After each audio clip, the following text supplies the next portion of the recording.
Okay guys, so a couple of days ago we got a release for a V-Jump scan of the new Two Tails raid and the Granny Cat Shop coming back, and today we also got a release of 10 million download celebration for the JP and this new legendary Shinobi that they're supposed to be releasing, and I think the celebration starts Friday, but I'm only going to touch on the 10 million celebration because one, no one's talked about it on the Reddit, no one has translated anything, so I can't really give you too much information, but I will link down below in the comment section Heroes and Mystics video. They did a full depth analysis, well not really an analysis, but they gave their speculation of the topic, so I'll have those linked down below. Go watch them, but like I said, I'm just going to touch on it. And for y'all that are going to come at me for uploading this V-Jump scan extremely late, only thing I have to say is I have a life. I can't stay up to 1 o'clock in the morning waiting for updates to come out.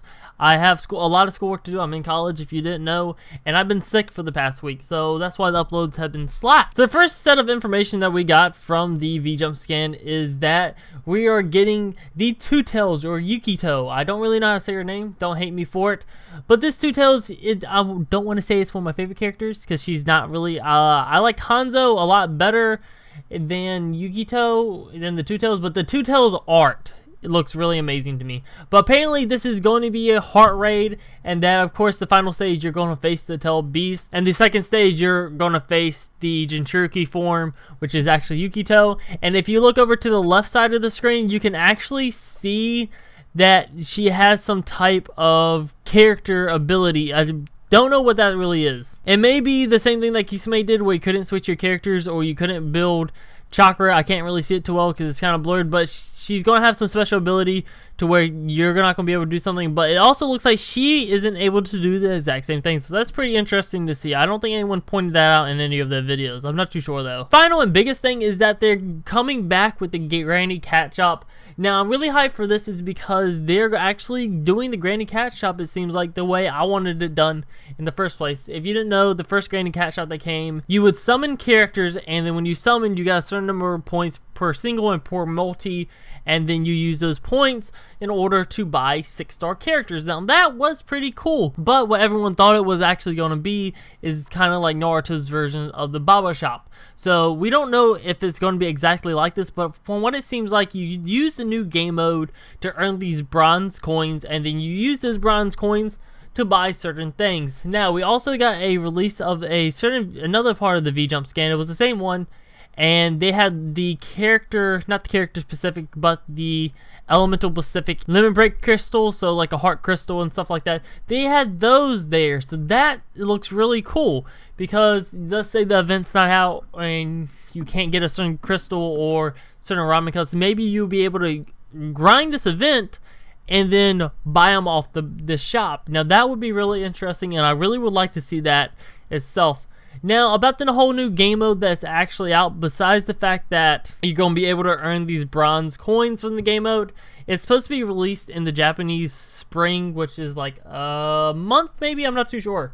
I don't know when other people's spring is, you know, it's supposed to be spring here where I live in the south, and it was snowing earlier. Okay, so real quickly I want to hit on the topic of the 10 million download celebration that's supposed to be starting Friday, I believe. I'm not too sure about that because I haven't looked into it too much. But like I said, Heroes and Mystic videos will be in the comment section. Check their video out. They did way more in-depth and more speculation than I'm going to do. I'm just going to hit on the topic a little bit. So one, with the celebration, they said they're going to release a legendary Shinobi or something along the lines of that, of a legendary Shinobi. And people are taking that as they're going to release the 7-star. Apparently the 7-star art, border and everything, or a different border and background, was data mined a couple months ago. It's always been the game from what I understood. I'm not too big into the data mining to like see what everyone's data mined and stuff, but apparently that was data mined or something a while back, so we always knew what it looked like, but we never had something to go with it. So everyone's thinking, especially with the silhouette of the summonable like rainbow characters, as you can see, people are taking that as those are the summonable 7-stars, and that 7-star will be summonable.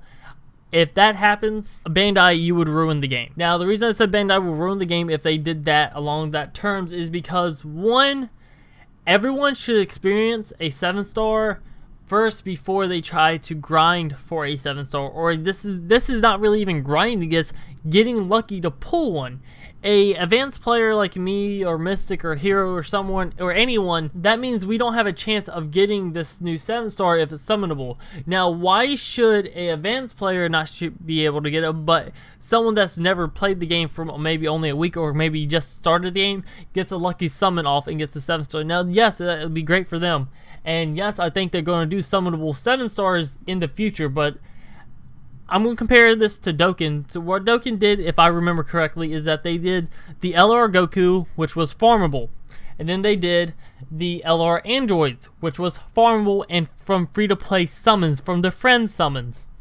And then they did LR Gohan. Now, if they did that with Naruto, where they did a free-to-play grindable 7-star, and then a friend summon 7-star, and then a pay-to-win 7-star, or a pay-to-play 7-star, that would be fine with me. But if they just straight up, hey, you have to spend a shit ton of pearls to get the 7-star, and you have to pretty much be lucky to get, that's going to be some bullshit. But even if they take this route with it and they do the summonable 7-stars, I still really hope they make it extremely hard to awaken, to where you have to do all of the Blazing Fest raids or a certain raid for that character and get a shit ton of medals, or make the raid extremely hard to where just the normal strat of, oh, let's stall with Jiraiya, Curse Mark 2 Sasuke, and One Tail Naruto becomes practically useless. Have a character, a boss that can ignore perfect dodges and that has so much health that the One Tail Naruto doesn't even make a dent in itself. That would be great. So I just want to apologize for that little rant right there. When I think of a summonable 7-star, my head starts hurting